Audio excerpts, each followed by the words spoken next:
Hello साथियों, welcome to real study. दोस्तों आज के इस वीडियो में दिल्ली पुलिस कांस्टेबल 2023 के स्पेशल एग्जाम के लिए नेक्स्ट वीडियो हम आपके लिए लेकर आ चुके हैं। इससे पहले हमने फर्स्ट वीडियो दे दिया है पीवाईपी पेपर का। ये हमारा सेकंड शिफ्ट का पीवाईपी पेपर रहेगा। 1 दिसंबर 2020 को आपकी जो एग्जाम हुई थी सेकंड शिफ्ट में, उसका हम कंप्लीट सॉल्यूशन के साथ में आपको डिटेल्ड यहाँ पर कवर करवाने वाले हैं। सो इस वीडियो को पूरा देखें, क्योंकि दिल्ली पुलिस कांस्टेबल के लिए आपके जितने भी क्वेश्चन है इसी से रिलेटेड और यहीं से क्वेश्चन आपके सेम पैटर्न पर बनेंगे। क्लियर है? तो कहीं ना कहीं आपको पैटर्न का भी आइडिया लग रहा है और नए नए क्वेश्चंस जो नया पैटर्न है टीसीएस का, उसका भी आइडिया आपको लग रहा है। गाइज इस वीडियो में टॉप 50 क्वेश्चंस हमने लिए हैं, जीके जीएस और करंट अफेयर के मिक्सअप क्वेश्चंस है। आज का आपका टारगेट जो है ये 50 में से आपको कम से कम 40 स्कोर करना है। काफी कम हम आपको स्कोर दे रहे हैं, टारगेट दे रहे हैं। आई थिंक आप सभी अच्छे से इतना अटेम्प्ट कर लेंगे। इससे ज़्यादा भी आप अटेम्प्ट कर सकते हैं, तो कमेंट में कमेंट करके हमें जरूर से बताइएगा कितना आपने अटेम्प्ट किया है। 40 आपका हमने टारगेट आपको दिया है। आइए स्टार्ट करते हैं आज के शानदार वीडियो को। हमारा पहला क्वेश्चन है, भारत विश्व के कुल भौगोलिक क्षेत्र का कितना प्रतिशत भाग है या निकटतम पूर्ण संख्या में पूर्णांकित करें।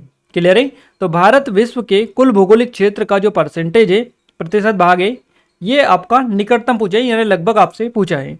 तो ये है, देखिए एक्चुअल अगर आपसे पूछा जाए तो ये आपका 2.4 आपका करेक्ट आंसर है। बट यहाँ पर इस तरह से ऑप्शन नहीं दिए और यहाँ पर हमें लिख भी दिया है कि आपको लगभग बताना है। तो यहाँ से हमारा ऑप्शन नंबर फर्स्ट यानी 2 बिल्कुल करेक्ट आंसर हो जाएगा। क्लियर है? तो फर्स्ट ऑप्शन के साथ में हमारा करेक्ट आंसर यहाँ से चला जाएगा। भारत का जो कुल क्षेत्र है, क्षेत्रफल है, ये कितना है ये भी आप याद रखिएगा। देखिए 32,87,263 वर्ग किलोमीटर है भारत का कुल क्षेत्र, 32,87,263 वर्ग किलोमीटर। और विश्व के कुल क्षेत्रफल का ये कितना है, 2.4%। क्षेत्रफल के हिसाब से भारत जो है ये दुनिया का 7वां सबसे बड़ा देश है। क्लियर है? इसके अलावा जनसंख्या के हिसाब से अगर हम देखें तो भारत दुनिया का दूसरे नंबर का सबसे बड़ा देश है। और अगर अपन देखें भारत के बाद क्षेत्रफल के हिसाब से दुनिया के सबसे बड़े देश कौन से हैं, तो रूस, कनाडा, अमेरिका, चाइना, ब्राजील और ऑस्ट्रेलिया इसके बाद में आते हैं। क्षेत्रफल में हम आपको बात कर रहे हैं। अगर अपन देखें जनसंख्या में, तो जनसंख्या में सबसे पहले नंबर पर अब भारत जो है ये आ चुका है। अब भारत आ चुका है विश्व में पहले नंबर पर जनसंख्या में। देखिए ये जो डेटा हम आपको बता रहे हैं, ये आपको ये क्वेश्चंस जो है ये 2020 के, बट डेटा अपडेटेड करके हम आपको बता रहे हैं। जनसंख्या के हिसाब से भारत जो है ये दुनिया का दूसरा सबसे बड़ा देश था, अब जो है ये फर्स्ट नंबर पर आ चुका है। तो ये भी आप अपडेट करिएगा चीज़ों को, क्योंकि भारत में विश्व की सबसे अधिक जनसंख्या निवास अब करती है। दूसरे नंबर पर चाइना इसमें आता है। अगला क्वेश्चन है गाइज हमारा, 2020-21 के बजट में संपत्ति और पूंजी लेन देन पर प्राप्त करों के लिए बजट का अनुमान कितना था। तो सही जवाब इस क्वेश्चन का रहेगा 1300 करोड़, यानी कि आपका ऑप्शन नंबर फर्स्ट इस क्वेश्चन का करेक्ट आंसर रहेगा 1300 करोड़ रुपए। 2020-21 के बजट में संपत्ति और पूंजी लेन देन पर प्राप्त करों के लिए बजट का जो अनुमान था ये था 1300 करोड़ रुपए। 2020-21 के बजट में सरकार ने 30,42,230 करोड़ रुपए के व्यय का अनुमान लगाया था। और यहाँ 2019-20 के संशोधित अनुमान का कितना था, 12.7% ये था, यानी कि 12.7% अनुमान से अधिक था। अगला क्वेश्चन हमारा निकल कर आ रहा है, चापचर कूट त्योहार निम्नलिखित में से किस राज्य में मनाया जाता है। सही जवाब इस क्वेश्चन का हो जाएगा मिजोरम, यानी कि ऑप्शन नंबर थर्ड इस क्वेश्चन का करेक्ट आंसर रहेगा। चापचर कूट त्योहार जो मनाया जाता है ये मिजोरम में मनाया जाता है। और ये जो है मिजोरम का सबसे बड़ा और सबसे महत्वपूर्ण त्योहार माना जाता है। ये त्योहार कब मनाया जाता है, तो वसंत त्योहार जो है ये जो है वसंत त्योहार इसको बोला जाता है। और ये मनाया जाता है मार्च में महीने में मनाया जाता है। इस त्योहार का शाब्दिक अर्थ होता है उस अवधि के दौरान आयोजित एक त्योहार जब बांस और पेड़ों को काट दिया जाता है, तब झूम के लिए जलाने के लिए उनके सूखने का इंतजार किया जाता है। और ये झूम कृषि के सबसे कठिन कार्य के पूरा होने के साथ में मनाया जाता है। क्लियर है? तो ये बेसिकली मिजोरम में मनाया जाता है, चापचर कूट त्योहार इसको बोला जाता है ना। और इसका अगर अपन जंगल समाशोधन बोला जाता है इसको, इसका अर्थ है बेसिकली चापचर कूट त्योहार का जलने के अवशेषों के साथ साफ करना। और ये झूम जो कृषि की जाती है उससे रिलेटेड त्योहार है, तो मिजोरम में मनाया जाता है। नेक्स्ट क्वेश्चन की ओर आगे बढ़ते हैं। अगला क्वेश्चन है हमारा, देखिए क्वेश्चन नेक्स्ट है, कुल क्षेत्रफल की दृष्टि से भारत का सबसे छोटा केंद्र शासित प्रदेश कौन सा है। सही जवाब इस क्वेश्चन का हो जाएगा ऑप्शन नंबर 4 लक्षद्वीप, यानी कि फोर्थ ऑप्शन के साथ में करेक्ट आंसर रहेगा। क्षेत्रफल की दृष्टि से भारत का सबसे छोटा केंद्र शासित प्रदेश जो है लक्षद्वीप है। लक्षद्वीप का कुल क्षेत्रफल कितना है? तो 32 वर्ग किलोमीटर इसका क्षेत्रफल है। भारत का सबसे बड़ा केंद्र शासित प्रदेश कौन सा है? तो ये लद्दाख है, लद्दाख याद रखिएगा। इसके अलावा लद्दाख का जो कुल क्षेत्रफल है, अगर ये हम देखें तो इसका कुल क्षेत्रफल हो जाएगा 1,66,698।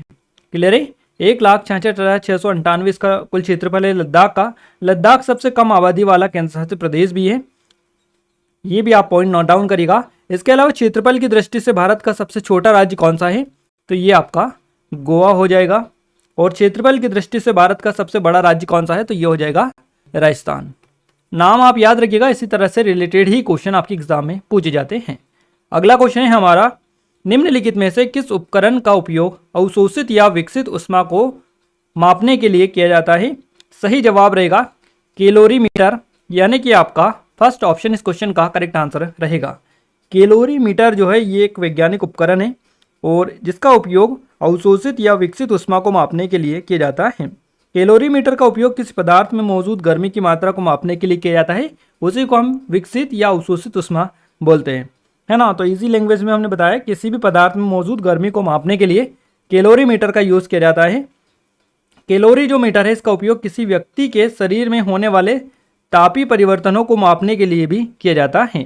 तो इस तरह से भी क्वेश्चन बने कि किसी व्यक्ति के शरीर में होने वाले तापीय परिवर्तनों को मापने के लिए किसका यूज़ किया जाता है?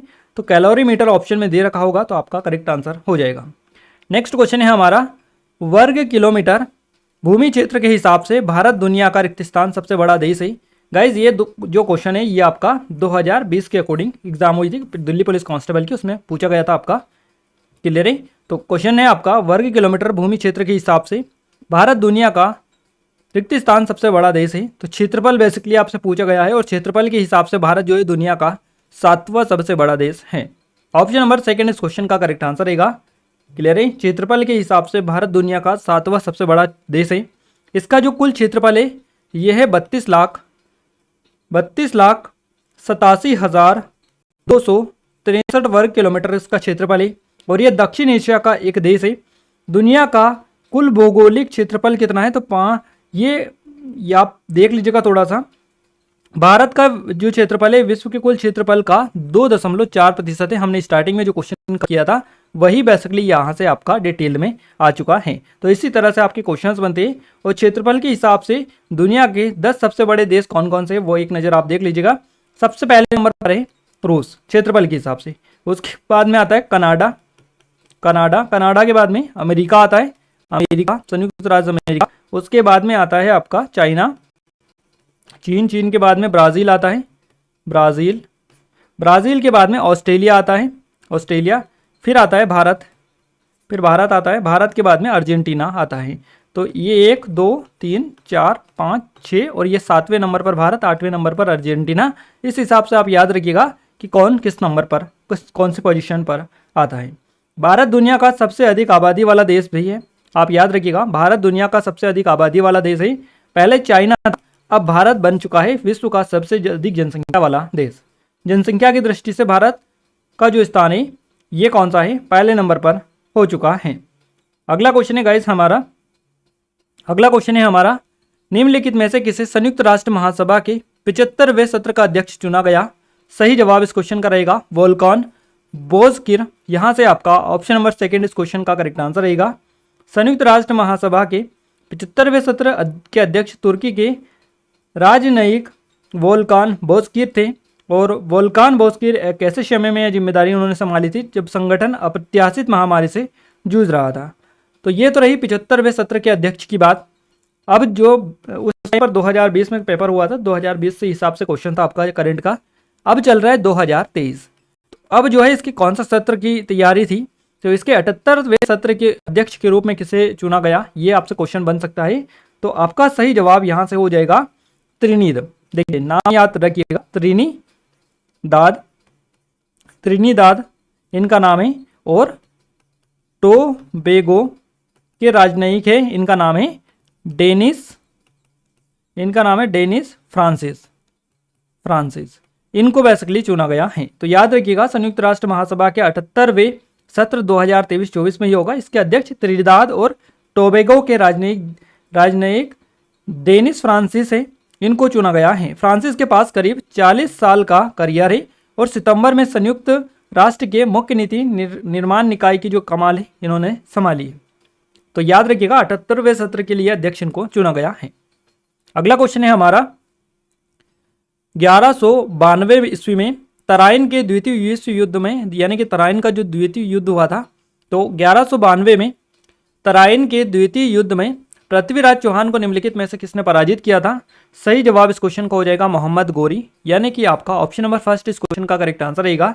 1192 ईस्वी में तराइन के द्वितीय युद्ध में मोहम्मद गोरी ने पृथ्वीराज चौहान को पराजित किया था। और इस युद्ध में पृथ्वीराज चौहान की सेना में 3 लाख सैनिक थे, 3 लाख सैनिक थे पृथ्वीराज चौहान की सेना में। क्लियर है?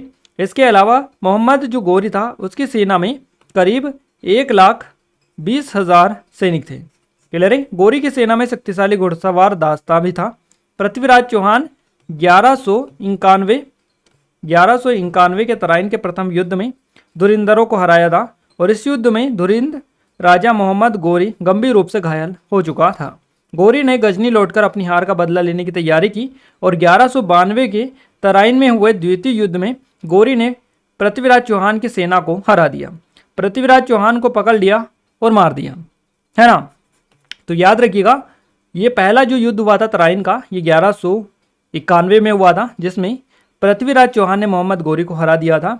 दूसरा हुआ था तराइन का द्वितीय युद्ध 1192 में, जिसमें मोहम्मद गोरी ने पृथ्वीराज चौहान को हरा दिया था और बंदी बना लिया था। बाद में कुछ टाइम बाद में इनको मारवा दिया था। तो इस तरह की चीजें हैं, आप याद रखिएगा। नेक्स्ट क्वेश्चन की ओर आगे बढ़ते हैं। अगला क्वेश्चन है हमारा, भारतीय संविधान के निम्नलिखित अनुच्छेदों में से कौन सा राष्ट्रीय अनुसूचित जाति आयोग से संबंध रखता है? सही जवाब इस क्वेश्चन का हो जाएगा अनुच्छेद 338, यानी कि आपका ऑप्शन नंबर 4 इस क्वेश्चन का करेक्ट आंसर रहेगा।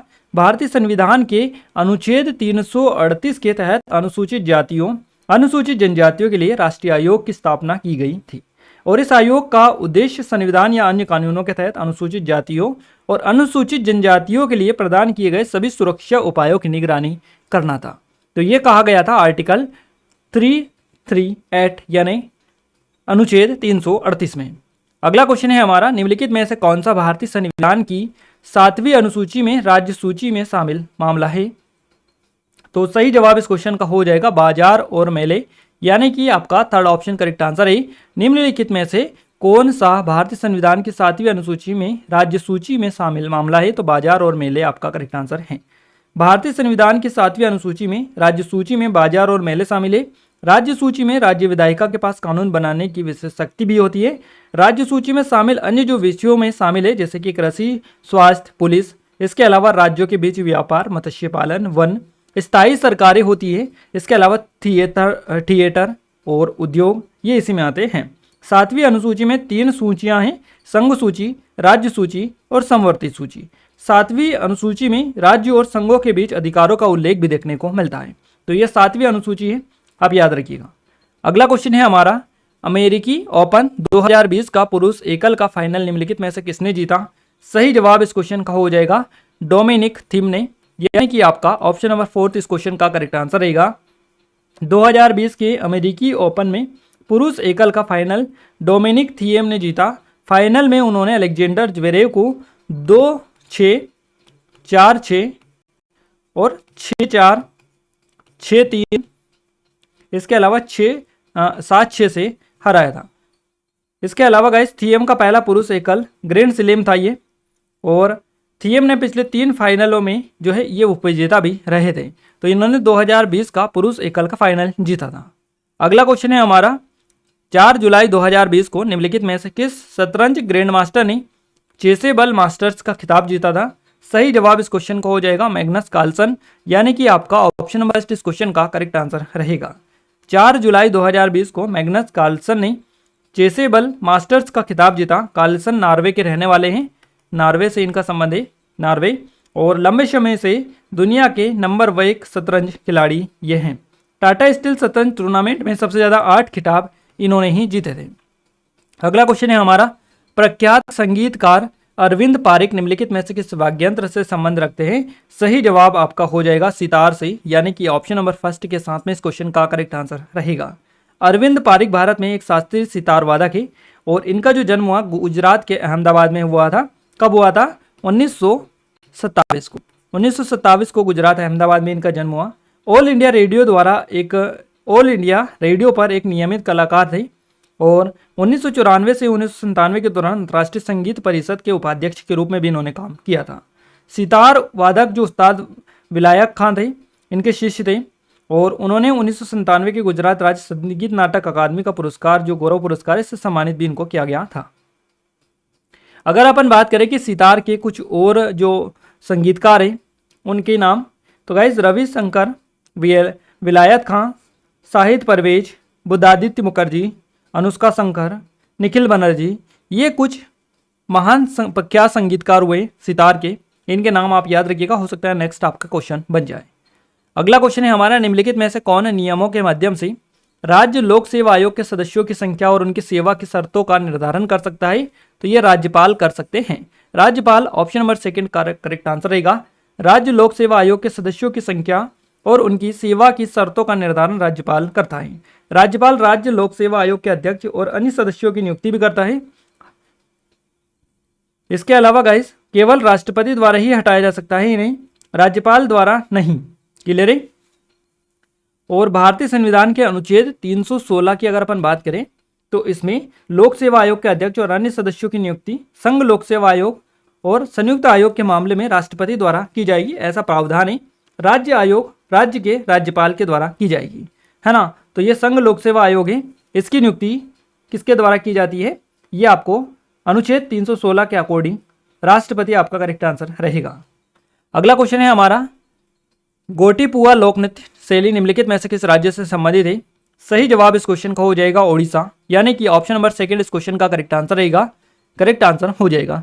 गाइज हमने आपको 50 से 40 का टारगेट दिया है, आप सभी नोट डाउन करते चलेगा कितना स्कोर आपका हुआ है और वीडियो के लास्ट में कमेंट करके जरूर से बताएगा कितना अटेम्प्ट आपने किया है, कितना स्कोर आपका रहा है, ताकि आपको भी अपनी तैयारी का अच्छा खासा पता चल पाए। देखिए यहाँ पर क्वेश्चन पर आते हैं। गोटीपुआ लोक नृत्य शैली का संबंध ओडिशा से हो जाएगा, ओडिशा का है और ये जो नृत्य है भगवान जगन्नाथ और भगवान कृष्ण की स्तुति करने के लिए बेसिकली किया जाता है। नर्तकी के मुख पर काजल और बिंदी का प्रयोग होता है इस नृत्य में। इस नृत्य की आकर्षक विशेषता यह होती है कि नर्तकियों द्वारा पहनी जाने वाली पारंपरिक पोशाक को कंचूला के रूप में जाना जाता है। इसको क्या बोला जाता है? कंचूला बोला जाता है। कंचूला इसको बोला जाता है। इसका नाम आप विशेष करके याद रखिएगा, क्योंकि क्वेश्चन इसी तरह से जो डिटेल होती है इसी में से आपका ज़्यादातर पूछा जाता है। कंचूला बोला जाता है, कंचूला जो पोशाक है उसको कंचूला। और इस नृत्य रूप में तांडव और लास्य नृत्य के समान मुद्राएं और हावभाव होते हैं।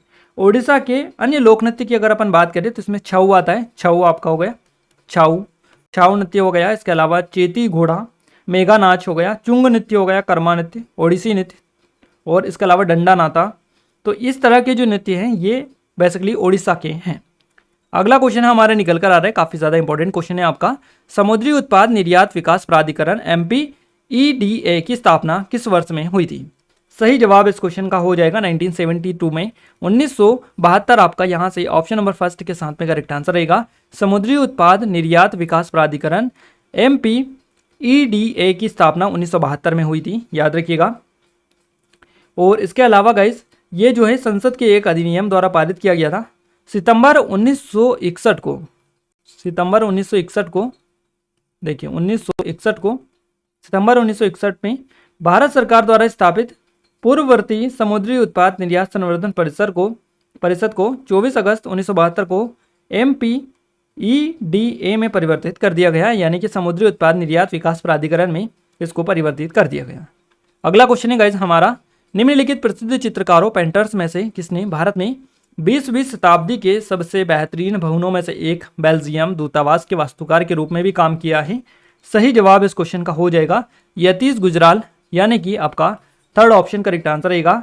यतीश गुजराल एक भारतीय चित्रकार, मूर्तिकार, वास्तुकार, बांसुरी वादक, ग्राफिक्स डिजाइनर, लेखक है और उन्होंने नई दिल्ली में बेल्जियम दूतावास का निर्माण किया था।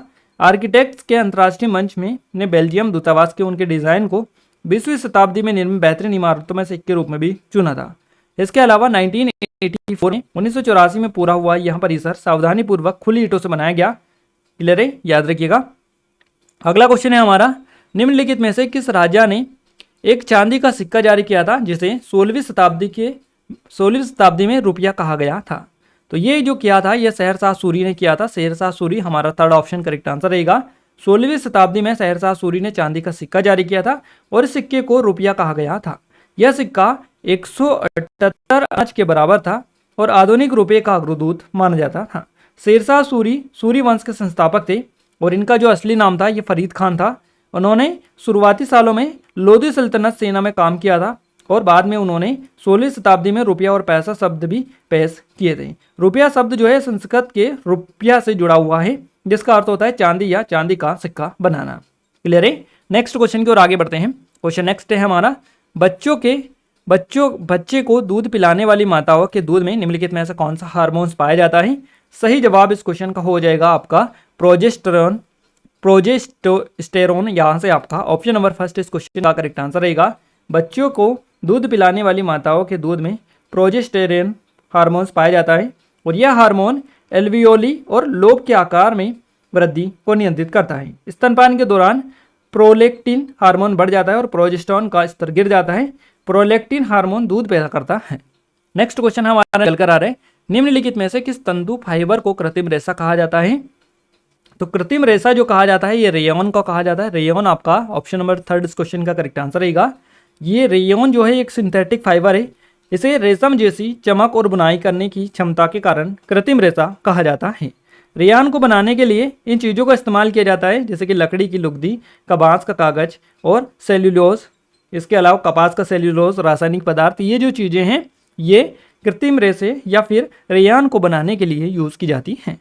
नेक्स्ट क्वेश्चन है हमारा निकल कर आ रहा है, दिसंबर 2019 में निम्नलिखित में से किसे क्रिकेट ऑस्ट्रेलिया की दशक की एक दिवसीय टीम के कप्तान के रूप में नामित किया गया?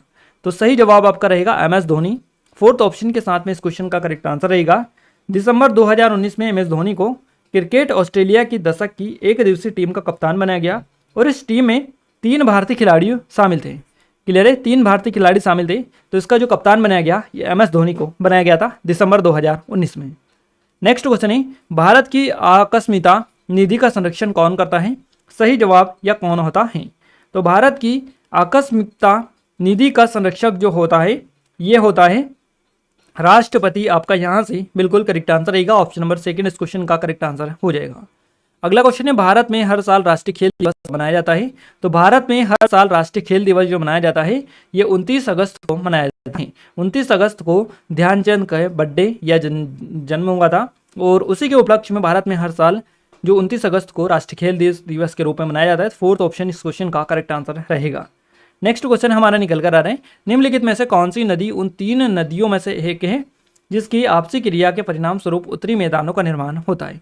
तो ब्रह्मपुत्र आपका करेक्ट आंसर हो जाएगा। ऑप्शन नंबर फर्स्ट इस क्वेश्चन का करेक्ट आंसर रहेगा।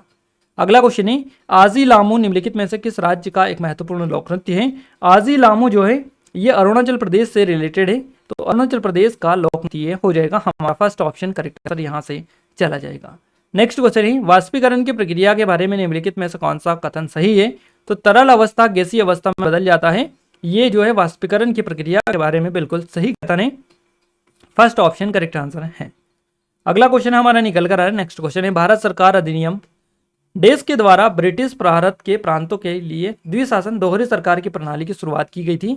तो भारत सरकार अधिनियम 1858 के द्वारा ब्रिटिश भारत के प्रांतों के लिए द्विशासन की शुरुआत की गई थी। तो यह अधिनियम था 1858 का। फर्स्ट ऑप्शन करेक्ट आंसर है। अगला क्वेश्चन हमारा निकल कर आ रहा है, काफी ज्यादा इंपॉर्टेंट क्वेश्चन है आपका। भारतीय संविधान के निम्नलिखित अनुच्छेदों में से कौन सा अनुच्छेद संसद को जनहित में आवश्यकता अनुसार 2 राज्यों या भारतीय क्षेत्र के किन्हीं भी भागों के बीच व्यापार, वाणिज्य और पारस्परिक व्यवहार पर प्रतिबंध आरोपित करने का अधिकार देता है? तो ये जो अनुच्छेद देता है यह अनुच्छेद 302 है। अनुच्छेद 302 आपका करेक्ट आंसर यहाँ से हो जाएगा। ऑप्शन नंबर सेकंड इस क्वेश्चन का करेक्ट आंसर है।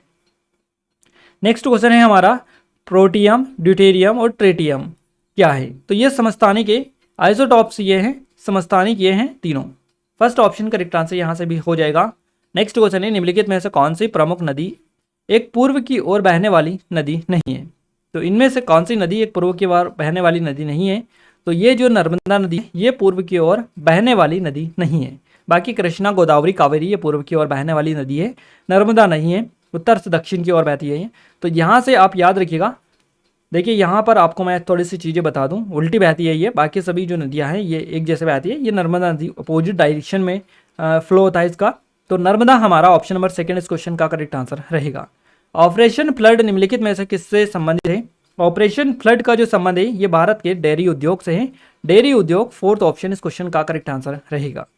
नेक्स्ट क्वेश्चन है, मुगल साम्राज्य पर जहांगीर का शासन किस काल में था? मुगल साम्राज्य पर जहांगीर ने शासन किया था 1605 से 1627 ईसी के सीई के बीच में, है ना। तो फोर्थ ऑप्शन इस क्वेश्चन का करेक्ट आंसर यहां से हो जाएगा। अगला क्वेश्चन है, सितंबर 2020 तक लोकप्रिय बालिका बचत योजना सुकन्या समृद्धि योजना के तहत सालाना न्यूनतम कितनी राशि जमा करने की आवश्यकता होती है? तो ये होती है 250 रुपये, 250 रुपये आपका फोर्थ ऑप्शन के साथ में करेक्ट आंसर रहेगा। नेक्स्ट क्वेश्चन है, निम्नलिखित में से कौन सा रोग प्रोटीन की कमी के कारण होता है? इनमें से क्वासियोरकोर जो रोग है ये प्रोटीन की कमी के कारण होता है। तो फोर्थ ऑप्शन इस क्वेश्चन का बिल्कुल सही जवाब रहेगा। नेक्स्ट क्वेश्चन है, ट्राईफूड परियोजना निम्नलिखित में से किस मंत्रालय ने लॉन्च की? ट्राईफूड जो परियोजना है, ट्राईफूड परियोजना ये केंद्रीय जनजातीय कार्य मंत्रालय के द्वारा लॉन्च की गई। तो फर्स्ट ऑप्शन इस क्वेश्चन का करेक्ट आंसर रहेगा। नेक्स्ट क्वेश्चन की ओर आगे बढ़ते हैं। अगला हमारा क्वेश्चन जो है ये निकल कर आ रहा है आपकी स्क्रीन पर। राज्यसभा के कितने सदस्य हर दूसरे साल सेवानिवृत्त हो जाते हैं और नए चुने गए सदस्य उनका स्थान ले लेते हैं? तो 1/3 सदस्य जो है ये सेवानिवृत्त हो जाते हैं राज्यसभा के और उनकी जगह नए चुने गए सदस्य उनका स्थान लेते हैं। तो 1/3 सदस्य आपका थर्ड ऑप्शन करेक्ट आंसर रहेगा। भारत की भू राजनीतिक और भू अर्थशास्त्र पर वैश्विक सम्मेलन रायसीना डायलॉग का 5वां संस्करण किस स्थान पर आयोजित किया गया था? तो ये नई दिल्ली में आयोजित किया गया था। नई दिल्ली सेकंड ऑप्शन इस क्वेश्चन का करेक्ट आंसर रहेगा। अगला क्वेश्चन है हमारा, निम्नलिखित में से कौन सा खिलाड़ी टेस्ट गेंदबाजों के विशिष्ट क्लब में शामिल हो गया जब उसने 28 जुलाई 2020 को अपना 500वां टेस्ट विकेट लिया? टेस्ट क्रिकेट में इस उपलब्धि को हासिल करने वाला दुनिया का 7वां गेंदबाज बन गया। किसकी यहाँ पर बात की जा रही है? बात की जा रही है स्टुअर्ट ब्रांड की। यहाँ से आपका ऑप्शन नंबर सेकंड इस क्वेश्चन का करेक्ट आंसर रहेगा। नेक्स्ट क्वेश्चन है, महात्मा गांधी के मार्गदर्शन में बारदोली सत्याग्रह में किसानों ने आंदोलन का नेतृत्व किसने किया था? तो यह सरदार वल्लभ भाई पटेल के द्वारा किया गया था। फोर्थ ऑप्शन के साथ में करेक्ट आंसर यहाँ से भी हो जाएगा। नेक्स्ट क्वेश्चन है हमारा गाइस यहाँ पर 50 क्वेश्चन है और 40 का आपको टारगेट हमने दिया है। आई थिंक आपने अभी तक काफी अच्छा स्कोर किया होगा और 10-11 क्वेश्चन और बचे हैं। लास्ट तक बने रहेगा, पूरा आपको अच्छा खासा स्कोर पता चल जाएगा। निम्नलिखित में से कौन सा अनुच्छेद संपत्ति के अधिकार से संबंधित है? तो ये अनुच्छेद जो है ये 300A है। अनुच्छेद 300A ये संपत्ति के अधिकार से संबंधित माना जाता है। सेकंड ऑप्शन करेक्ट आंसर यहाँ से हो जाएगा। जब भारत स्वतंत्र हुआ उस समय भारतीय राष्ट्रीय कांग्रेस के अध्यक्ष कौन थे? JB कृपलानी आपका यहाँ से फोर्थ ऑप्शन करेक्ट आंसर रहेगा। आई थिंक आप सभी को पता ही है। जब भारत स्वतंत्र हुआ था तो भारतीय राष्ट्रीय कांग्रेस के जो अध्यक्ष थे ये थे JB कृपलानी। दिसंबर 2019 तक की स्थिति के अनुसार निम्नलिखित में से किस भारतीय राज्य में सबसे अधिक राष्ट्रीय उद्यान है? तो ये है मध्य प्रदेश में। Option number fourth correct answer रहेगा। दिसंबर 2019 तक की स्थिति के अनुसार, और अगर अपन वर्तमान में भी देखिए आज की स्थिति में, तो भी मध्य प्रदेश में सबसे अधिक टाइगर रिजर्व और नेशनल पार्क हैं। अगला क्वेश्चन है गाइस हमारा, बहमनी साम्राज्य की स्थापना किसने की? सही जवाब रहेगा अलाउद्दीन बहमन शाह ने बहमनी साम्राज्य की स्थापना की थी। फोर्थ ऑप्शन के साथ में करेक्ट आंसर इस क्वेश्चन का चला जाएगा। नेक्स्ट क्वेश्चन है, दिसंबर 2019 में निम्नलिखित में से किसे national aluminium company limited NALCO के नए अध्यक्ष और प्रबंध निदेशक CMD के रूप में नियुक्त किया गया था? सही जवाब रहेगा श्रीधर पात्रा को दिसंबर 2019 के निम्नलिखित में से किसे national aluminium company limited NALCO के अध्यक्ष और प्रबंध निदेशक के रूप में नियुक्त किया गया था? श्रीधर पात्रा आपका करेक्ट आंसर यहाँ से हो जाएगा। ऑप्शन नंबर फर्स्ट के साथ में करेक्ट आंसर यहाँ से चला जाएगा। नेशनल एल्यूमिनियम कंपनी लिमिटेड है नालको इसका नाम है। इसके अध्यक्ष और सह प्रबंध निदेशक श्रीधर पात्रा हैं। क्लियर है? इनको दिसंबर 2019 को नियुक्त किया गया था और 2019 से कब तक के लिए? तो इनको 31 अक्टूबर 2024 तक के लिए बेसिकली नालको के प्रबंध निदेशक और अध्यक्ष के रूप में CMD के रूप में नियुक्त किया गया था। तो ये अभी वर्तमान में भी यही है क्योंकि 19 से 24 तक ये रहेंगे, है ना। तो याद रखिएगा श्रीधर पात्रा आपका करेक्ट आंसर रहेगा। निम्नलिखित में से कौन हिंदुस्तान रिपब्लिक एसोसिएशन के महत्वपूर्ण सदस्य थे जिन्होंने अपने साथियों के साथ काकोरी ट्रेन डकैती की थी? तो असाफुल्ला, अशफाकुल्ला खान आपका यहाँ से थर्ड ऑप्शन करेक्ट आंसर रहेगा। नेक्स्ट क्वेश्चन है और आगे बढ़ते हैं। अगला क्वेश्चन है सालार जंग संग्रहालय निम्नलिखित में से किस शहर में स्थित है? सालार जंग संग्रहालय जो स्थित है ये स्थित है हैदराबाद में। हैदराबाद फोर्थ ऑप्शन के साथ में करेक्ट आंसर इस क्वेश्चन का रहेगा।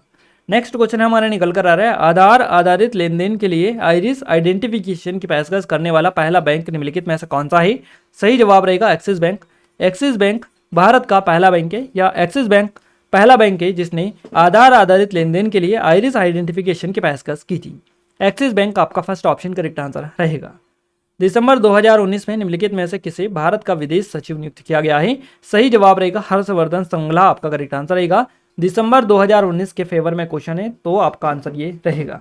अगर आज आप पेपर देने जा रहे हैं और आपका क्वेश्चन बना है कि भारत के वर्तमान में विदेश सचिव कौन है तो आपका सही जवाब बदल जाएगा।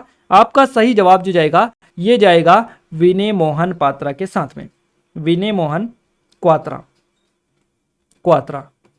क्लियर है? याद रखिएगा विनय मोहन क्वात्रा जो है वर्तमान में भारत के विदेश सचिव है। क्लियर है? दिसंबर 2019 में हर्षवर्धन श्रृंगला को भारत का विदेश सचिव नियुक्त किया गया था और भारत के विदेश सचिव के रूप में विजय मोहन क्वात्रा जो है इनको अब नियुक्त किया गया है। क्वात्रा जो है वो 1988 बैच के भारतीय विदेश सेवा IFS के अधिकारी है। नेपाल में भारत के राजदूत थे।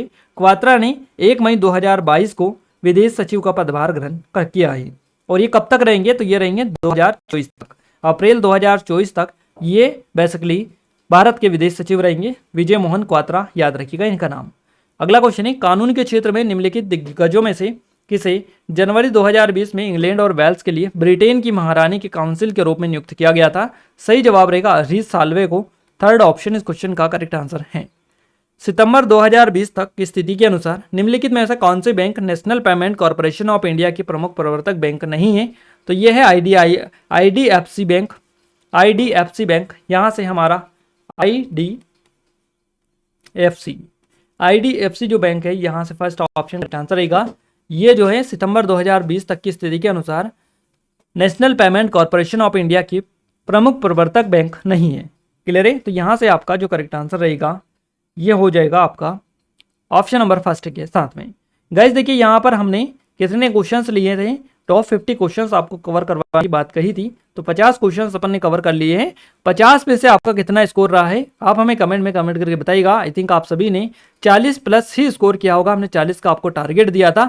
जितना भी स्कोर किया है एटलीस्ट आप बताने की कोशिश करें ताकि हम आपके लिए और ज़्यादा से ज़्यादा मेहनत कर पाएँ और अच्छे अच्छे नए पैटर्न के क्वेश्चंस आपको और पुराने जो क्वेश्चंस पुराने हो चुके हैं जैसे कि चेंज हो चुके हैं उनको भी हम अपडेट करवाते चले नए नए फॉर्मेट में। जो भी नए अपॉइंटमेंट हुई है उनसे रिलेटेड तो आपके सभी जो क्वेश्चंस है वो अच्छे फॉर्मेट में कवर हो पाएंगे। क्लियर है? साथ ही इस वीडियो को ज़्यादा लाइक करें, शेयर करें। सब्सक्राइब नहीं किया है चैनल को तो आप सभी से रिक्वेस्ट है कि चैनल को सब्सक्राइब करके बेल आइकन को ऑल पर सेलेक्ट कर दीजिएगा ताकि जो भी नया वीडियो आए सबसे पहले आप सभी के पास में पहुंच पाए। और कोई नया वीडियो चाहते हैं तो उसके लिए भी आप हमें कमेंट में कमेंट कर दीजिएगा क्योंकि काफ़ी सारे टॉपिक वाइज से भी क्वेश्चन आपके बनते हैं, करंट अफेयर से क्वेश्चन आपके बनते हैं तो आप हमें कमेंट में कमेंट करके उसके बारे में भी बता सकते हैं जो भी आप चीज़ें चाह रहे हैं। क्लियर है गाइस? तो ये सीरीज़ हमारी कंटिन्यू चलती रहेगी। आप रेगुलर बेसिस पर चैनल पर विजिट करते रहें। यहाँ पर डेली हमारी क्लासेस चल रही है इससे रिलेटेड और आगे भी चलती रहेंगी क्योंकि आपकी एग्ज़ाम जल्द ही अब काफ़ी कम टाइम आपकी एग्ज़ाम में बचा हुआ है। क्लियर है? तो गाइज हम मिलते हैं हमारी कल की क्लास में। तब तक के लिए जय हिंद, वंदे मातरम।